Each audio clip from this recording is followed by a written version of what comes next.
જય માતાજી મિત્રો, જય ગૌ માતા। આપણે કાયમ તમને ગાય બતાવો છો, આજે ભેંસ બતાવવાની છે અમારા પોતાની ઘરની।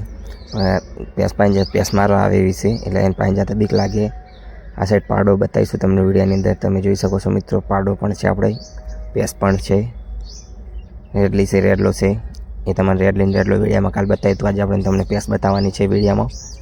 તો આપણે જો ગાય માતા માટે ને આખલા માટે જેટલા લાઈક કરતા હતા, ભેંસ માટે પાડા માટે જેટલા જણા લાઈકો કરે છે, વિડીયો જેટલા મિનિટ સુધી જોવે છે આપણો આ વિડીયો, તમે જોઈ શકો છો મિત્રો। વસ્તી ખાસ કરીને ઘરે ઘરે ભેંસું તો રાખે, ગાયું કોક જ રાખે। ભેંસ દૂધ વધારે હાલે, ગાય દૂધ માપનું હાલે, પણ અમારે તો ગાયું એ ખરી ને ભેંસું એ ખરી માપનું જ। એક ગાય એક ભેંસ, એક પાડો, એક રેડલી, એક રેડલો, બધું એક એક રાખવાનું। પાડો, રેડલી, રેડલો તમે વિડીયોમાં જોઈ શકો છો મિત્રો। ભેંસ ગાય બધું છે આપણી પાસે, કે એવું નથી કે આપણી પાસે નથી। આપણે બીજા જેવું નહીં કે રેડલા છોડી મેળવાને દુવા દે એટલા ગાડીને પહેલાં